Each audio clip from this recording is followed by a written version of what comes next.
MSPs are trying to fit people into their sales process instead of trying to understand the buyer's process. I am Joseph Timbo. I'm the Director of Business Development at Behringer Technology Group. Most of the sales strategy at the MSP founder-led sales level, most of it inbound, but they don't have any type of structured sales strategy outbound, and there is that spray and pray difference between historically or the traditional sales model, which is more seller-centric, versus the consultative approach, which then translates to a buyer-centric sale. A consultative sales approach is something that is an advanced sales skill that you'll find with a sales and marketing professional, not your SDR or your BDR or even an entry-level AE, right? Hey, if this MSP owner hires somebody, the expectation would be that this new person does what they do because they've seen growth in what they do, but what they do isn't scalable. There's no true lead generation strategy on a go-to-market. Like, how do we identify who we want to work with? And then how do we engage the people that we want to work with? Joe, welcome to the MSP Insider. Please tell the audience who you are,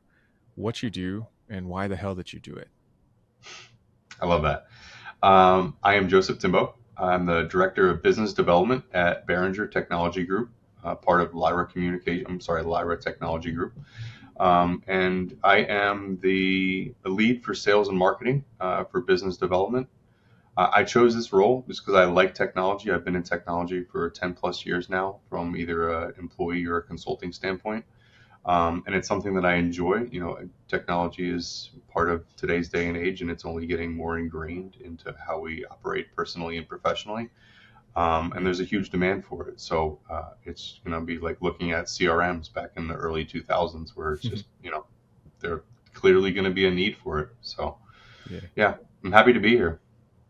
Yeah, absolutely. And I'm looking forward to digging in not only to the topics that you want to talk about, because I think the industry's desperate to hear it, but maybe we can even lace in a little bit of conversation about really how Lyra's approaching growth in general for the MSP partners that are inside the group. Because from the outside looking in, it's a different approach to solving one of the most critical problems that every MSP would tell you they have, which is growth, right? So I'll kind of work some of that conversation in as well as we dig in. But before I can get to the good stuff, not that this isn't good, but you have to answer a question from the previous guest to kick off the show. That's kind of our protocol here. So the question for you comes from Colin Knox of Gradient. And his question was, what is your top regret over the last 10 years in business? The thing that you knew you should have done but didn't do? I would say probably stay more in touch with my individual sales skills. As you start to manage people, right, you start to lose that skill. It's a perishable skill, right? So if you just pull out of, the individual contributor role and start to manage people and processes, and you don't keep selling, like in my prior role, I was a VP of sales, and that's very much a player coach role, right? So you get to practice both skills. And I was really fortunate for that just because it was able to bring me back to what I really enjoyed doing coming out of college, right? I was taking a sales role out of college, and I found that was something that I really enjoyed doing, talking with people, problem solving, again, working with technology. And as your career progresses, you end up moving over to people management instead of, prospect or client management.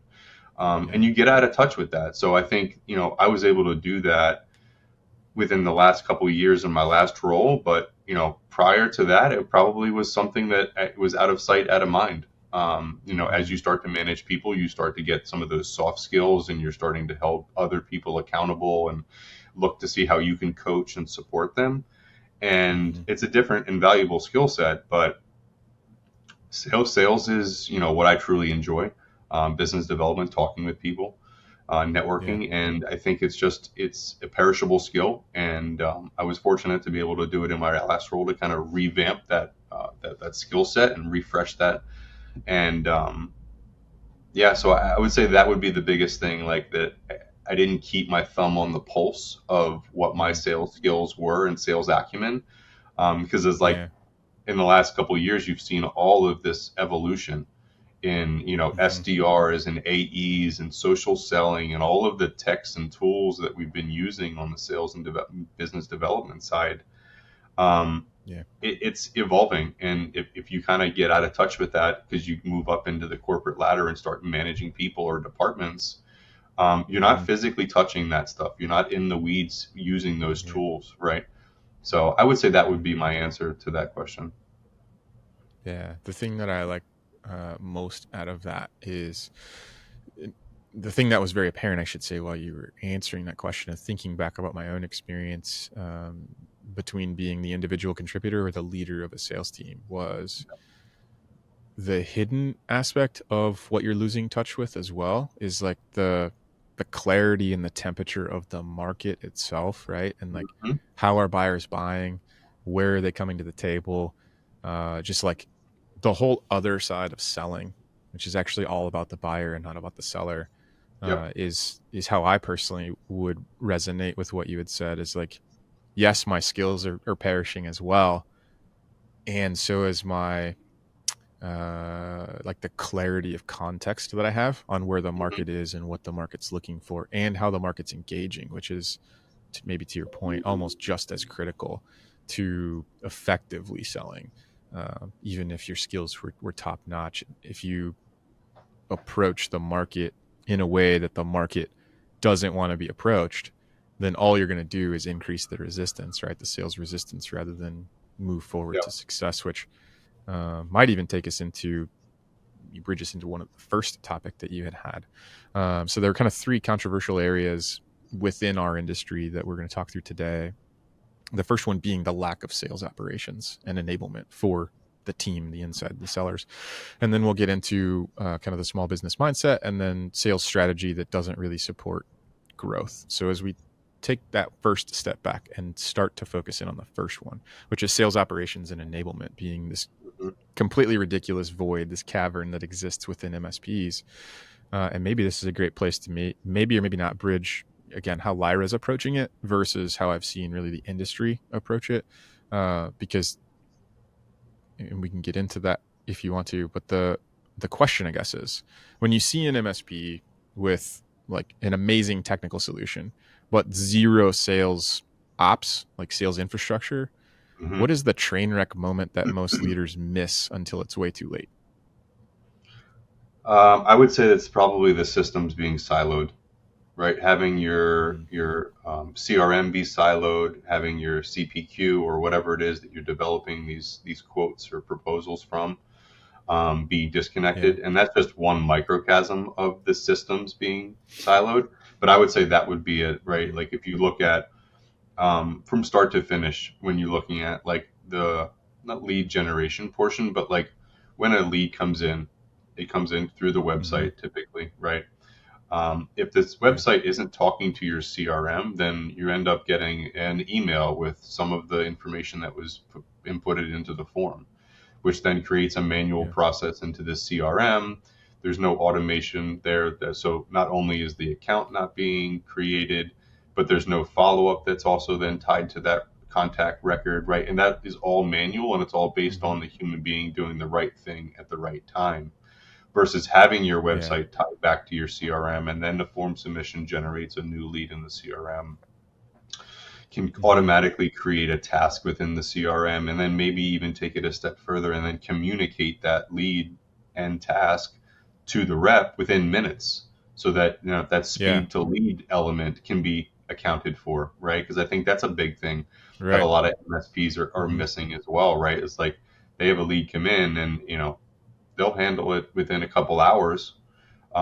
But these individuals that are looking for MSP services are shopping, and so I think that Yeah. speed to lead is a big thing, right? But it's Hmm. a symptom of systems being siloed.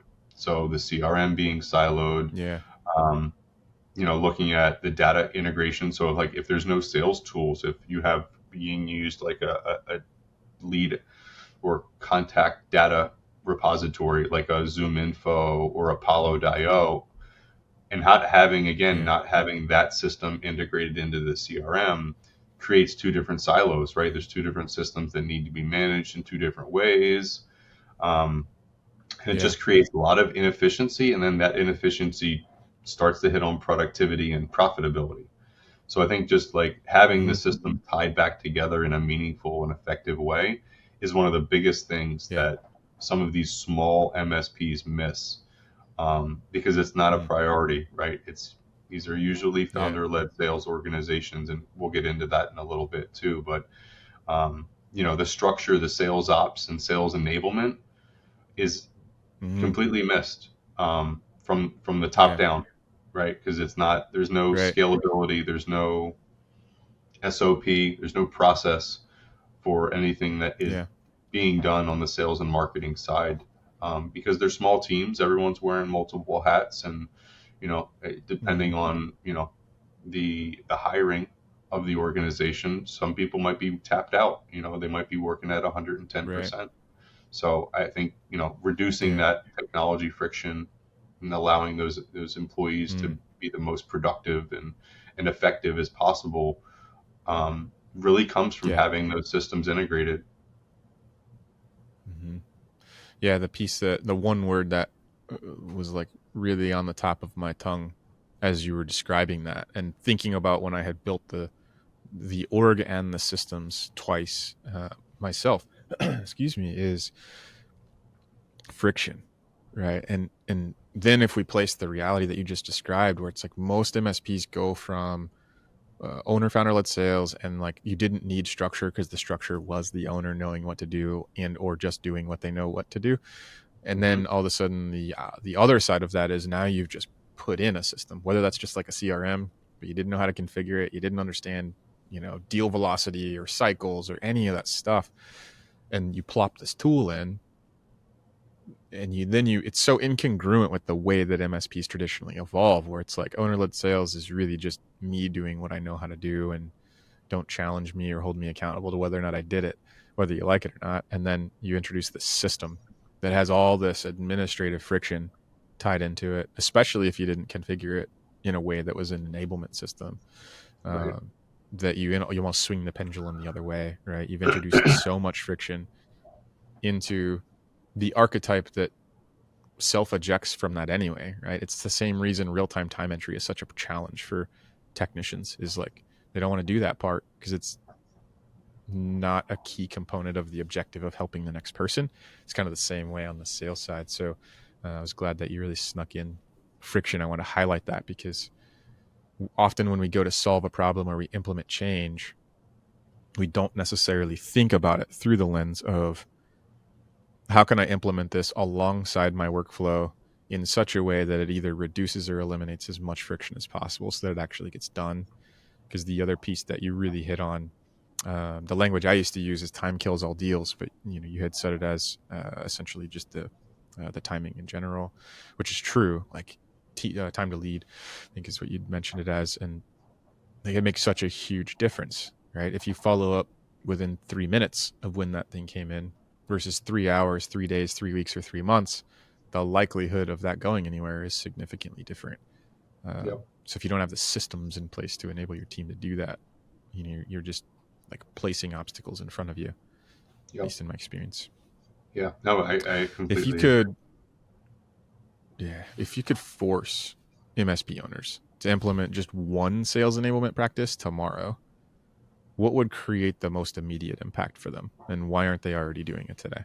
I would say that it would. I don't know if it's an exact single program, but it's a synergy between two departments within the organization, and it would be between sales and marketing, right? Because typically Mm, sales is yeah, running your advertising, your social presence, your website, and having all of those different things tie back seamlessly back to sales and hmm, have that handshake be really yeah, firm. I think that would be the biggest thing that would be able to have the biggest impact on MSP growth. And typically you don't hmm, see that because we just mentioned they're founder led sales. They normally don't embrace like, hey, I'm going to spend a couple $1,000s out on either Google or LinkedIn, or any type of hmm, marketing strategy, so that right there from the beginning, yeah, you don't have two different departments. You have, maybe one or two people, And there's a different mindset when you Mm-hmm. have an individual running a function of the business like that, or two, like again, if it's a founder, they're probably doing both, right? And there's Mm-hmm. no handshake there. There's just, hey, I'm going to do what I think I need to do to grow the business. And some of it's sales and some of it's marketing and some of it touches, some of them touch together, but some of them don't. It's a different Mm-hmm. mindset. It's the small business mindset where it's like, I'm going to go and I'm going to generate business from my existing network. And I don't really need a whole lot of marketing. Yeah. So I think this the strategy from a marketing and sales alignment would be the biggest thing. Yeah. Um, Mm-hmm. and yeah, again, I don't think that most MSPs look at it that way. They're just trying Yeah. to run their business, and most of the time it's a lifestyle business, right? So they're just Mm-hmm. enjoying having their own business and having a business that they do well in, not only professionally but personally, right? Because it's a Right. lifestyle business. So Mm-hmm. and they get to do business with their colleagues and their friends. And there's just not a lot of Yeah. thought of like, okay, if I were to want to scale that, how would I do that through implementing systems and processes that align departments that essentially need to be aligned, or you're not going to be able to see that scalable growth. Mm-hmm. Yeah. There's so much to unpack there, and I think I'll dig deeper as we move into this small business mindset. So you'd mentioned the small business mindset, and I'm curious what you've experienced kind of coming from inside and outside of it, right? Like I think you have a unique perspective there. What do you Mhm. think the most damaging small business thinking pattern is that you see MSPs get stuck in? I would say from a sales perspective, is the lack of a formal sales strategy and ICP, right? Ideal client profile. Mm, Because again, the small yeah, business owner is doing business with, who they meet at the country club, or, who they know down the yeah, street from the neighborhood. It's not, we're here in Maple Shade, New Jersey. We're looking for our mm-hmm, ICP to be manufacturers, distribution companies, and wholesalers, because that is who we're handling right now. We know the pain points of those type of companies. There's a lot of those type of companies in our geo, like that type of strategy, right? Of like understanding the mm-hmm, market itself, kind of to your point even earlier in this conversation about yeah, losing touch with the market research and the competitive landscape. Like, mm-hmm, I'll give an example here. We're at Behringer, part of Lyra, and Lyra is very, very focused on us making sure that we are honed into a specific ICP and not just throwing stuff against the wall, right?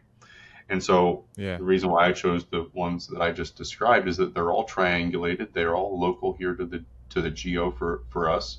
And we know the pain points, and we have proprietary technology that can support those pain points for those industries.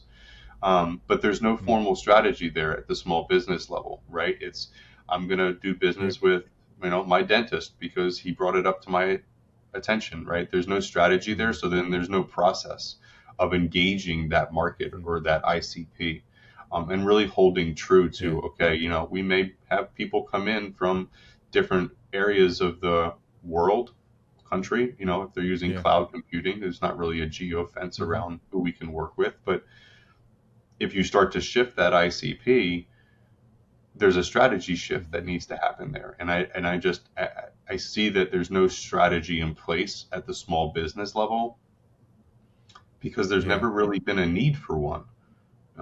The individuals mm-hmm, are growing their business in a likable fashion. They're able to provide for their lifestyle and their family, and they're happy with the way that that happens. And so there really is no mm-hmm, requirement for a formal sales strategy be in place, to attack a specific market. So I think the lack of sales strategy and the lack of a clear ideal client profile is some of the biggest things mm-hmm, that owners, founder led sales miss. yeah. And I think again, in my experience, when I was working through that same struggle, where it was basically taking the MSP from having an unintentional sales process to an intentional one for growth, right? Built for growth. That was one of the first things we would often build out and focus on too, which is ICP, because then if you don't nail the ICP, then you can't refine the things that exponentially move the needle, right? The messaging, the positioning, the word choice, all of it. And oftentimes I think perhaps maybe it comes from the small business mindset, but MSPs are kind of sold this bill of goods where it's like, you need to market if you want to grow. And so they, whatever, outsource it or sign up to do whatever. Or they have like, a spouse or a friend kind of like pushing some content or something and like call it marketing.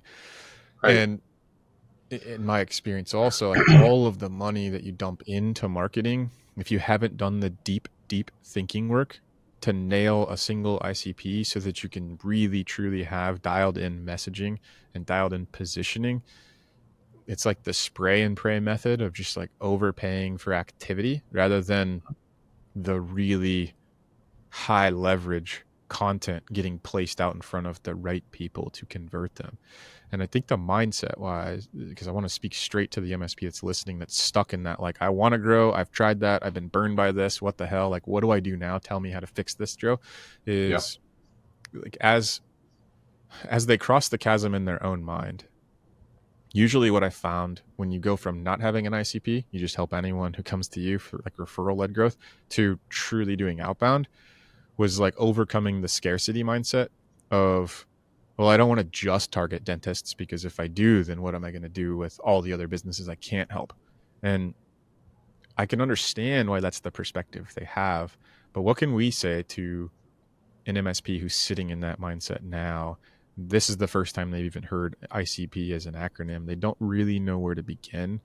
Like, Hmm. what's the first 3 steps they could take today to work towards identifying an ICP, but also overcoming the false belief that by narrowing your focus, you're actually reducing your opportunity to grow?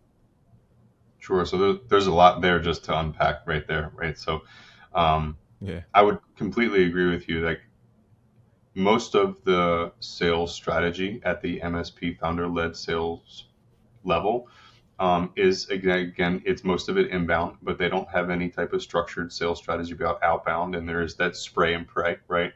Mm-hmm. The analogy that I use, Yeah. basically, I've used two. One is like, okay, you are using a hunting rifle and you're 200 yards downrange, and you take one shot and you either hit the target or you don't, versus a shotgun approach where there are 50 to 60 little pellets and you're just spraying everything, right? I've kind of Mm-hmm. converted that to more of like a spear fishing analogy, right? Where you, instead of Mm. casting a wide net Okay. trying to get a bunch of fish in the net, you're spear fishing, Mm-hmm. and you have a very intentional strategy and tactic about how to get that specific fish. And I think that is one of the Yeah. biggest things that MSP owners miss as they try to shift from an informal sales strategy and tactic to a very formal one and structured one. I think that they try to bring that, hey, I can do business with everybody mentality to that second Mm-hmm. stage of the business, and that's not going to translate because, to your point earlier, Yeah. there's no way to do that in a scalable manner on the marketing side, Mm-hmm. right? If you wanted to pick an Right. audience to advertise to, either from paid advertising or account-based marketing or content marketing, you can't produce content for every single industry. You have to be able, I mean, you could, but it's going to take a lot of time. You're never going to be an expert in it, right? And you're never going to ever be seen as an expert in that industry. So I think that's one of the things that I can tell you that I've seen, and we were able to make that shift here in Behringer just because I'll give a Yeah. context about why I said what I just said. I've been a sales operations manager at several different organizations, small businesses, all the way up to Fortune 500 companies. Some of the stuff that we did was global client surveys to understand who we were doing business with, why we won those deals, right? And starting to get an understanding of what we did right and where we did it right Yeah. to get the deals that we brought in and bring those clients in. You start to Mm-hmm. really do that research, and I wouldn't say that it's market research. I would say it's internal research, client-based research. But you start to do that, you start to understand where your advantages are, right? Your competitive advantages as an Yeah. organization next to the other 20, 30 organizations that do the exact same thing. And I think that's a part Yeah. that's missed as well, right? Is understanding what you're good at and understanding what you're not good at. And then there's strategies Mm. to reinforce the stuff that you're good at and improve the stuff that you're not good at. Yeah. Um, Right. yeah. Yeah. What I'm thinking specific, maybe even to your scenario at Behringer, because I think it's probably more common than not that like the limiting barrier to growth is actually not making the transition from being the owner-led salesperson to bringing in like a true sales leader to build out the sales ops, the sales org, like all the stuff we've discussed so far. Hmm. In my experience and in my observation, like if an MSP owner were sitting here right now and they're sort of like terrified of letting go of control, which is what I oftentimes saw, Hmm. because they don't understand it. It's not where their strength is. It's pretty foreign. Like if that's them and they're sitting here listening to, like, what is one eye-opening truth that you could tell them that no one else would, given that that's kind of the position probably that you walked into a little bit as well? Yeah. So I would just say that you need to make sure that you have the right person leading the sales and marketing functions of the business. Not that the MSP owner isn't the right person, but if they don't have a background Mm-hmm. I don't say degree or skill set or experience in those two Sure. business Yeah. functions, they probably Mm-hmm. need to just bite the bullet and bring in an expert that can try to help them Yeah. execute on both of those fronts. Um, Mm-hmm. Normally, these founder-led sales MSPs are founded by technology related professionals. Those technology Mm-hmm. related professionals are not typically of that sales and marketing mindset. They're very technical, they're Yeah. very tactical in nature, and they've done it really well to the point where they were able to start their own business and grow it. But you can only do that up to a certain point without having an actual sales or marketing professional come in and start to really poke holes in, hey, we need to change this, we need to fix this, we need to stop doing this, Mm-hmm. we need to start doing this. And I can understand why there's trepidation from the MSP owner to do that, because historically they've been doing it all themselves. They've been seeing good Mm-hmm. results, um, and they really don't think that they need to do anything until something happens. They lose a Yeah. couple clients, right? They have a Mm-hmm. client that gets, attacked, and then there's a conversation about, how are you different than the other three or four companies? And that founder-led Mm-hmm. sales person might be able to have that conversation, might be able to save that account, but they're not well versed in objection handling, right? Understanding the Yeah. pain point, a consultative sales approach, right? Value Mm-hmm. based selling, right? It's okay, well, I can Yeah. change the contract to lower the price, and we've been friends for 20 years. And so Mm-hmm. I would say that would be the biggest thing, is just acknowledge what you don't know. Like, acknowledge what you're not Mm-hmm. truly great at, right? Because you Yeah. might be a good tech person, Mm-hmm. you might be a good people manager, but sales and marketing, that you're just, those people are a different breed, right? Like, Yeah. salespeople are a Right. different breed than anybody else inside of those organizations. Um, and Mm-hmm. I would say that would be my biggest feedback to the MSP owner that is looking to say, okay, like, it's either gotten too much, or I'm looking to get into pre-acquisition strategy and I really want to grow. I would say Yeah. just know what you don't know. Acknowledge what you're not a good or great or expert at, and then hire to Mm-hmm. your weakness. But it takes Yeah. real self awareness to do that. To be able to say, Yeah. like, I've done it well in the last 10 to 15 years, Mm-hmm. but have I done it Right. great? Have I seen any other sales and marketing people out there that I've occasionally said, oh, okay, that makes a lot of sense. Like, that sales tactic makes a lot of sense, or that sales strategy makes a lot of sense, or I love that messaging that they were able to Mm-hmm. convey.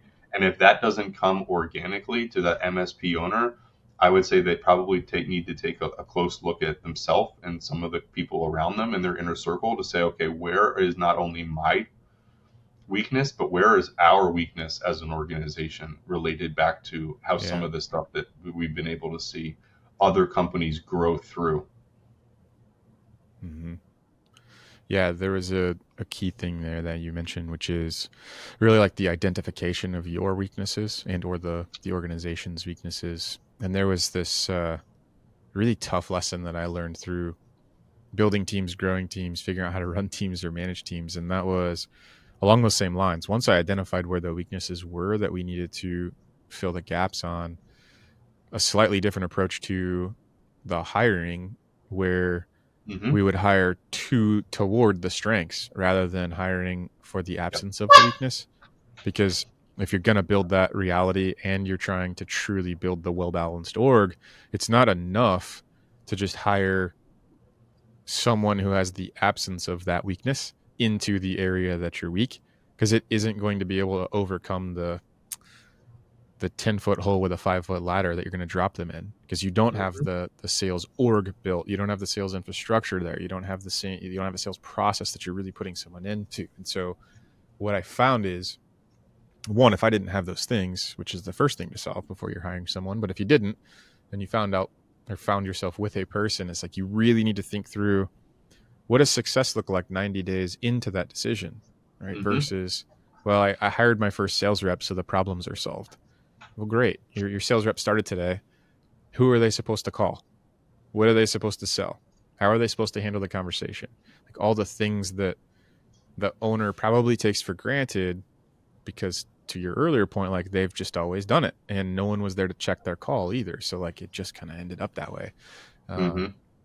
That when you can hire for someone who truly has the strengths in the areas that you're weak, one, they'll probably identify the areas you didn't know. And odds are, at least in my experience too, when you've really nailed the right one, is they'll either bring a solution to that problem or, help you put in the things that need to be done, and help you kind of figure out overall how's the whole ecosystem going to function. Because to your other point, like sales and marketing folks, especially the good ones, so you were talking about the ones that are really strong, they are a different breed and we need to embrace that.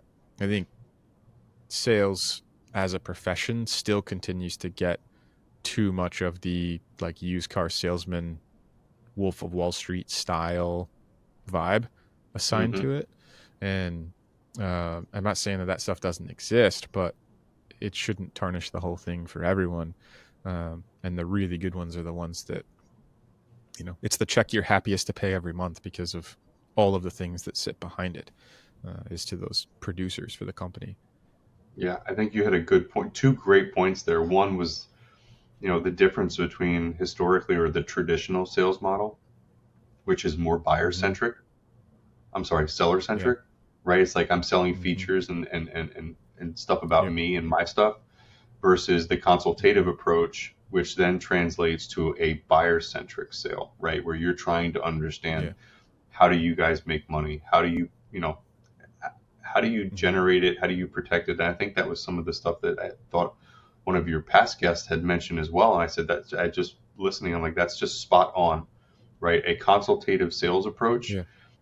is something that is an advanced sales skill that you'll find with a sales and marketing professional, not your Yeah. SDR or your BDR or even an entry level AE, right? And those acronyms are, Mm-hmm. sales development rep, business Yeah. development rep, account executive, but looking for somebody that can take ownership of the sales management as well as dive down into the weeds and actually do some of that individual contributor sales and business development tasks as well, I think is a big thing.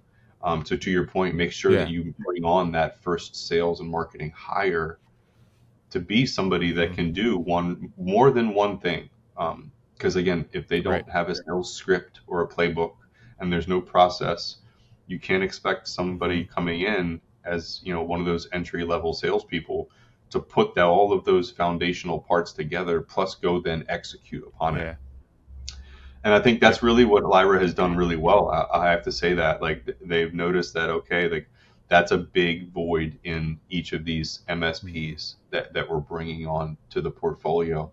Yeah. And they're looking for experienced, seasoned sales and marketing professionals to come in and do essentially a SWOT analysis of the organization and say, okay, like, hey, this is where our strengths are, this is our weaknesses. Hey, some of the opportunities that you guys are tackling right now are great, but here are some other ones. And then here are some threats to the organization too, right? And they might be strategic or they might be tactical, right? Like, hey, you're missing a process here, or you're way off on your ICP, right? But I think that that's one thing that Lyra has done really well, is that they have identified that in order to grow some of these organizations, they need to put in experienced sales and marketing professionals that have done it before, meaning scaling a business. Because I would relate that back to, so I went to Temple University for entrepreneurship, right? And so entrepreneurship was a far different curriculum than the business management curriculum, because one is starting a business and scaling it. And the other one is managing an existing business, right? And they're two different skill sets, they're two different approaches. And I think that would be like the big analogy that I would make between the founder-led sales organization as the business management curriculum versus what we're doing here at Lyra, specifically for myself and Behringer, is the entrepreneurship, looking at the market, coming up with a go-to-market strategy, and then going and executing it, like making sure that there are processes in place, there are systems in place, there are resources available, right? And that's really like the growth strategy, right? That I think Lyra is doing really well at, in terms of putting the right people in the right organizations on the right seat, right? That good to great. I think, yeah, absolutely. One of the things I hear you saying and describing and all of that, which we haven't explicitly stated, so I'll kind of walk through that now, is most MSPs misrepresent what they're doing for sales as selling. And I usually label what most MSPs do as order taking. And we're really talking about the difference between, in that case, order taking and professional sales, which, to your point, I think is a good callback to the analogy you just gave, where it's like, when's the last time you ever heard any MSP talk about go-to-market as a component of anything they're needing to do? And also, the owner that was doing all the selling thinks that's what selling is. But if you look at the difference between the two, where it's referral based, inbound, slow, steady up to the right growth from people that are at a different place in their buying journey than when you're doing outbound, the whole core difference is like the MSP owner will hire a salesperson to emulate what they did, except that salesperson is responsible for going outbound and generating the net new opportunity, in addition to taking the freebies that come as referrals. And those are two fundamentally different things. And so I don't think it's the MSP's fault necessarily, because they don't know what they don't know. And most of us weren't classically trained at anything, whether it was the tech or business or sales or marketing. It's just like, we were a little defiant and we were good with people. So we started and we did it and built a company accidentally. And yet when you really look at building a true growth engine, you have to look at it through that lens of market awareness, go-to-market strategy. Marketing is a component of that. Selling is a component of that. Acknowledging that it's a complex sale and not just a transaction is huge. And then that kind of gets into the consultative selling that you've talked about a couple of times, where you're just kind of objectively zooming out a little bit and looking back in at the industry. It sounds like that reality is the reality that Lyra has subscribed to, as well as understanding that big gap. And their way of going about it is to install a growth leader into the business to build out those things that don't exist. So kind of back to our earlier conversation too, is lean into the strengths and install the strengths rather than just covering the weaknesses. Is that fair to say? Yeah. And going with the status quo, because you also made a great point about, hey, if this MSP owner hires somebody, the expectation would be that this new person does what they do because they've seen growth in what they do. But what they do isn't scalable, right? Like you said, it's inbound, it's referrals. There's no true lead generation strategy on a go-to-market. Like, how do we identify who we want to work with? And then how do we engage the people that we want to work with? outbound. It is far different than Yeah. inbound, and two different types of people Hmm. as well, two different types of mentality. And I Yeah. think that that's part of that shift that maybe that we were talking about earlier, as like the one big thing Hmm. is recognize that your mentality is based on precedent, historical data, not looking into the future and saying, hey, like we've grown through doing X and Y, but we want to Yeah. change and we want to be able to grow through doing X, A and B. And having the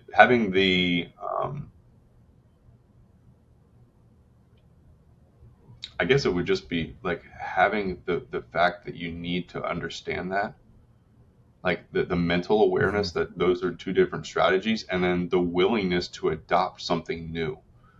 Because I feel like we all get stuck in our ways, right? We've done something for Yeah.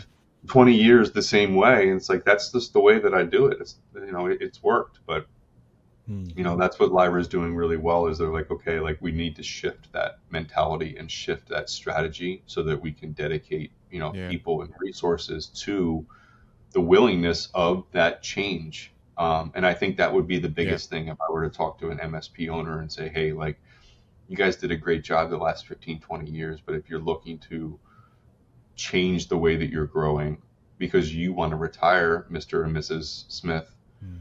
then it needs to, Yeah. the strategy needs to change. Right.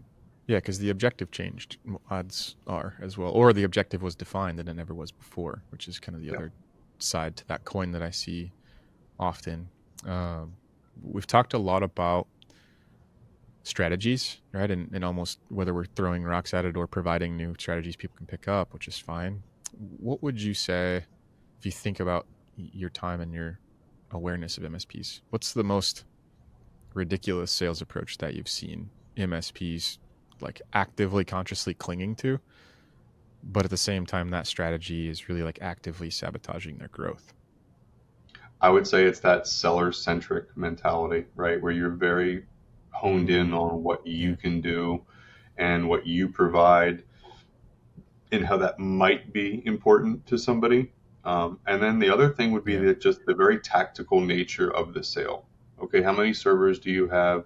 How many endpoints do you have? How many users do you have? How many firewalls Mm-hmm. do you have? And then there's a very transactional sale happening there versus looking at the Yeah. prospective client through a consultative lens and trying to understand their Mm-hmm. business at a strategic level, but also at a tactical level, like looking and interviewing 2 to 3 people within that organization to see where are they seeing IT fall down, right? Like what are their pain points? So Yeah. like somebody out in the field would be one person, somebody in middle management would be another, and maybe somebody at the executive level. They're all going to have different perspectives of IT and different struggles with it, and trying to understand how all of those put together, and then how do you solve those things, right? Like you're establishing Mm-hmm. those pain points and trying to understand what is it that the business is truly struggling with from an IT and cybersecurity standpoint, versus making it about me. Like, hey, we do this, we do that,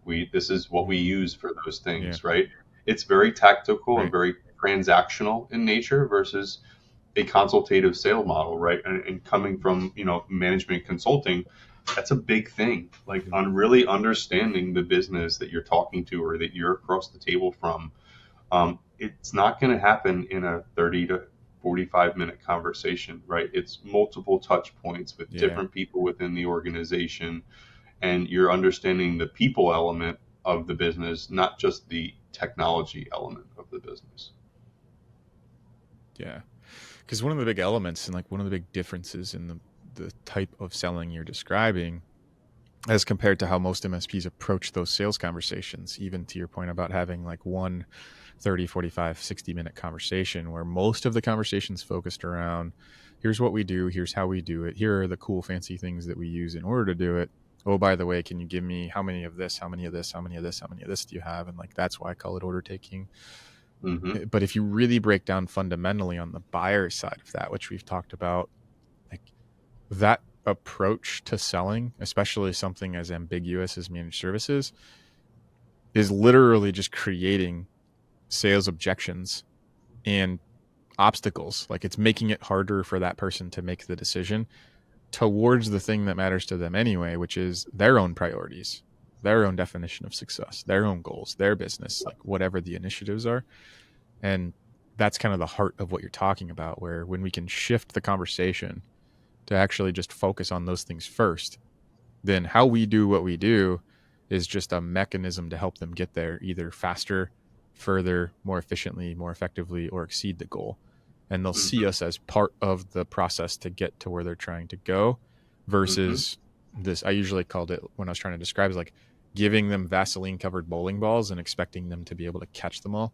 It's like, oh, we do all this and we do it with this tool and we do it with this and how much of this. And it's just like, okay, now I'm holding all these Vaseline covered bowling balls, but I'm still trying to figure out how am I going to relocate my business by the end of Q4. You didn't even talk to me about that. It's like, and now I have to do that still, but I'm holding all these damn bowling balls. And that is like the illustration that I try to use to help people understand what we're talking about when we talk about the difference in the frame of reality that we create when we have different conversations with a buyer versus, here are all the reasons we're great. Don't you want to work with us? Right. Yeah. Yeah. No, I think you're spot on, because if you're not asking those questions, you're not going to really find out what's truly important to that person across the table from you. An example I could give would be like if you're starting to ask about all of those technical questions about servers and users and all that kind of stuff, and the true pain point of the person that you're talking to is that they want to migrate to the cloud. They want to take everything off prem and they want to move it to the cloud. Well, I didn't touch on that, right? I didn't ask any questions that would have led me to understand that. It was all most statement based. Yeah. And I think, again, that's where that consultative approach comes from, is just trying to let the prospective client talk about what is truly bothering them. And then how is it affecting their business, right? Is it affecting their business from an efficiency standpoint, productivity standpoint, profitability standpoint? Those are conversations that you're not going to have if you have a checklist of questions that you're trying to ask so that you can get somebody into your process. Yeah. And that's probably the other thing that I'm seeing a lot, is that we're MSPs are trying to fit people into their sales process, right? Instead of trying to understand the buyer's process as well. Like, hey, these are the things that I want to address. This is how I want to address them. These are the people that we need to bring in to truly address these things. And that is a fundamentally different conversation than the basic 30 to 45 minute sales discovery to see if we're a good fit for each other, you could say, right? Yeah. That's such an important thing that you just described. It was the first huge and humbling lesson that I discovered when I went from the technical side of the house to being a sales rep, account executive for the first time, was completely missing the point that the most important process that mattered in sales was the buyer's buying process. No one ever talked about it. You were always like shoved a sales process down your throat, but there wasn't ever a lot of conversation around, one, that a buying process even exists, that the buying process is more important than your sales process. And if you're so rigid, because usually the archetypes that make up MSPs as well is like the, not so much rule follower, but like it's black and white, it is this way, I'm going to do it this way. So like when we're handed a sales process, like I'm going to meat grind the shit out of you to get you through this process because that's what I'm supposed to do, versus being like, well, what if I just changed the word? Like I have a sales framework, and we'll go through it, but you won't even know it exists because I'm so focused on what your buying process is that I'm fluid in my sales process, and I'll get done everything I need to get done, but I'm going to do it in such a way that like it's the Wizard of Oz, right? And like I'm more focused on the buying process. So I really wanted to lean into that because, like I said, I wasn't born into the world knowing about that. I got my ass humbled on the first deal that I tried to sell. After I'd sold for the sales team, I was basically a sales engineer for 2 years before that. And it was just like slam dunk, slam dunk, slam dunk. But that was because I misunderstood and misrepresented what sales actually did to get those things done. Because I was only on stage for a small little sliver of time, right? And so I didn't have the awareness that the buying process mattered so much. And that first deal that I'll never forget the call or the individual, because it was, hey, Jeff, just wanted to let you know we went a different direction. And it was like, blood pressure increases while going pale white, your guts punched, you're just like, what the hell? Hmm. But fortunately, Ryan was willing to sit down with me for an hour when I called him back after I got over the shock of it. Like, dude, I don't know what I missed. I thought this was, I'm not trying to change your decision, but I would love the opportunity to come learn. Like, how did you come to the decision that you did? And he invited me out to his office, and I got to sit there for an hour and literally get the treasure map handed to me of like, holy Hmm. shit. When a buyer is making a buying decision, like, this is what they care about. Yeah. And that particular roadmap is where I built, the next two sales orgs that I was responsible for. And it's just, I can't preach or harp on that enough, but it was so true. I'm glad you said that, because it is part of the conversation that isn't being had. No one Yeah. really talks about it, and yet it's so critical. Yeah. I think that, and if you wanted to say that a different way, like if you're familiar with straight line training from Hmm. some Yeah. of the people out there, that's Mm-hmm. like how you would, I don't say how you would sell SaaS, but like you trying to get from point A to point B, right? Versus what Mm-hmm. we just described is like let them take that conversation where they want to, right? So that we can understand what really is important to them instead of just pitching a feature set or a product set or whatever it is. Yeah. The other thing that Right. I heard you say was like the uh, the buyer centric sale, right? And that's the shift that I think that we also don't take as the MSP Mm. owner to the business professional is that one thing that you need to shift over, right? That understanding Yeah. of how important our understanding is of the buyer's journey and the buyer's process. Um, Mm-hmm. and the last thing you said, which I don't know really how many MSPs are doing that, but when they don't lose a deal, or I'm sorry, when they do Mm-hmm. lose a deal, how many of them are trying to go Yeah. back into that account to better understand why they lost it? Like first trying to just get in to get that understanding of why we lost, but like then taking that understanding and then applying it to future sales processes as well, right? I think that's such a Yep. fundamental piece of sales evolution of trying to figure out, hey, Mm. where did I miss the mark on that process with you? Yeah.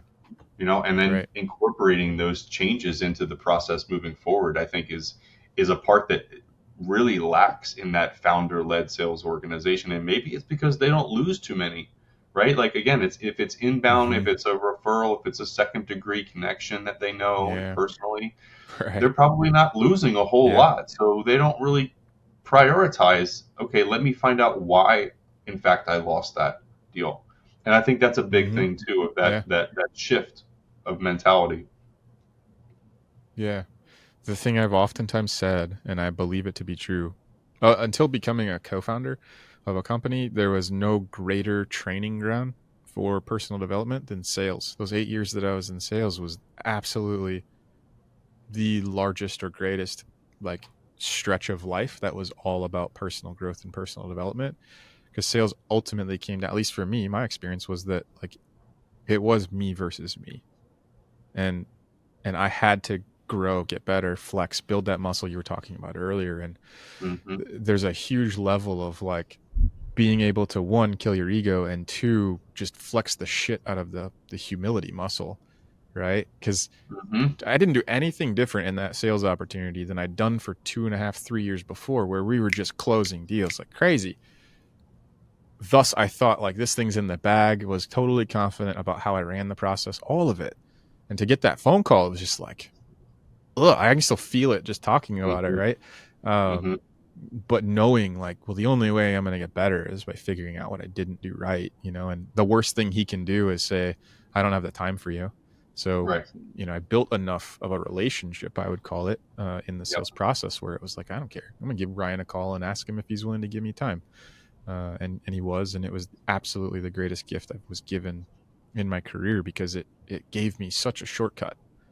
Yep. 1.5 hours invested with him saved me at least a year and a half of figuring that stuff out on my own. And Pays probably dividends. the darkest times would have been as well. Yeah, Yeah, absolutely. that feedback loop Uh, from lost opportunities is so valuable. mhm. Yeah, yeah. It's the It's the lessons that matter most, right? And I didn't see it as failure. I saw it as an opportunity to learn and Hmm. grow. And I think that's one of the things that we have to get over too, which is why I think it's a personal development initiative more than anything. It's like,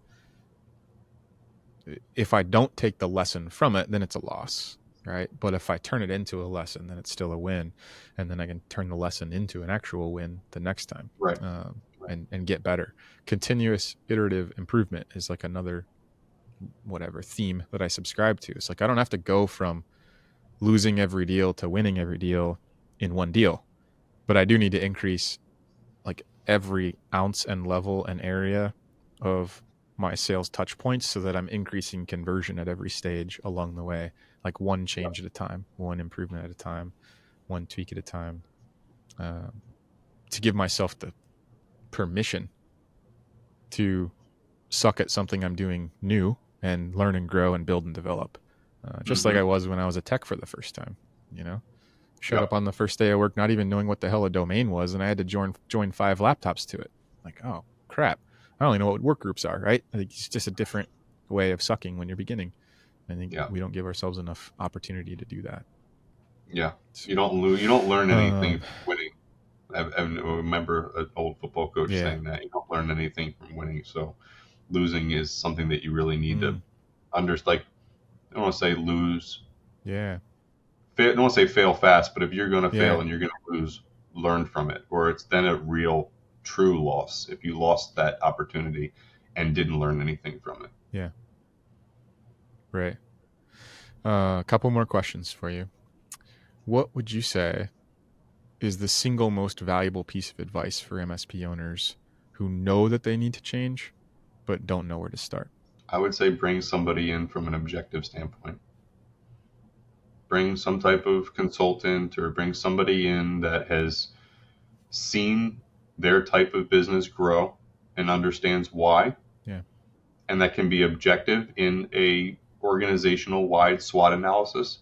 Bring somebody in just so Mm-hmm. that they can take a look underneath the hood of the business to say, okay, like here are the areas that you're doing well, here are the areas that we need Yeah. improvement on. And just having, Mm. again, the willingness to bring somebody in and then have the Yeah. open ears to hear those criticisms, because this is their business. Mm-hmm. They've run this for countless years, and Yeah. up to a certain point, it might have been running like a well-oiled machine. But Mm-hmm.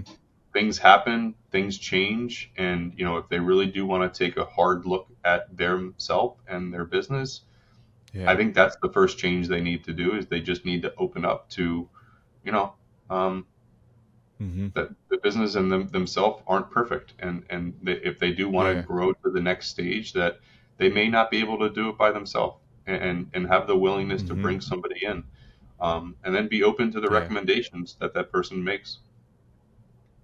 Yeah. That's such good advice too, because one of the things that I saw repeated as a pattern was that was a 2-step process that you described. The first step was having a willingness to bring someone in for the objective opinion. The Hmm. second step that you offered was having the openness and the willingness to hear and heed the input and the feedback that you give them.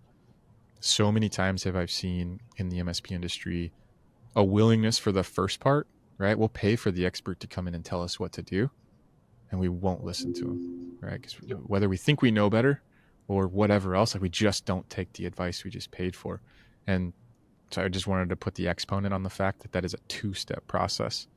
And if you aren't willing to do the second step, then don't pay for the first one. At least in That's my a great point experience. too, Jeff. Again, coming from a management consulting background, part of it is, again, Yeah. when somebody hires you to come in and do diagnostic of their business and then make recommendations, the understanding Yeah. should be that it is in fact a two-step process, right? It's like, I'm not going to just pay Yeah. you to come in and tell me a bunch of stuff and then just have a 30-page report and sit it on my desk, Right. right? You're not Mm-hmm. truly invested in trying to change and grow your business.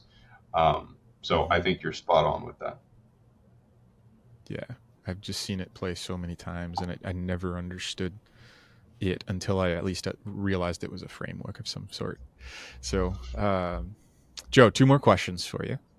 The first being, For anyone that's kind of heard what you said and like it's turned some light bulbs on and they have an interest, maybe they want to have a conversation with you to better understand something, where's the best place for people to connect with you? I would say LinkedIn. I'm on LinkedIn every day. Cool. So send me a message. I'm here. I've done it in countless businesses where I've been able to help people grow. I at least can point you in the right direction or give you a nugget or two of information.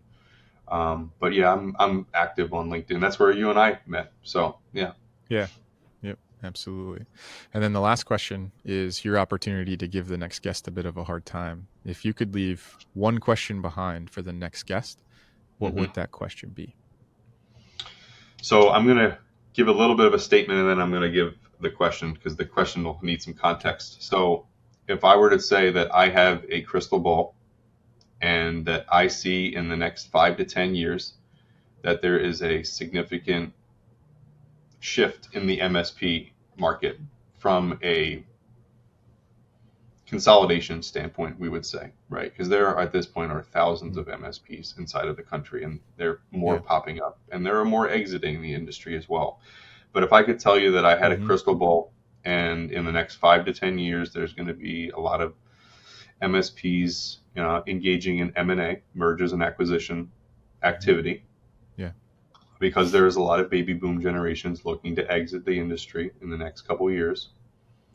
What would Right. your reaction be in terms of trying to take advantage of that? If I told you that I had the crystal ball and I see this Mm. coming in 5 to 10 years, what changes do you make within your organizations to make that future based knowledge a competitive advantage for yourself? That's a good scenario. I look forward to asking that one. Yeah, so that's why I wanted to Joe, give thank the you. context before the Yeah. question. But yeah, Right. Absolutely. And thank you to the audience for tuning in for another episode of MSP Insider. We'll see you next time.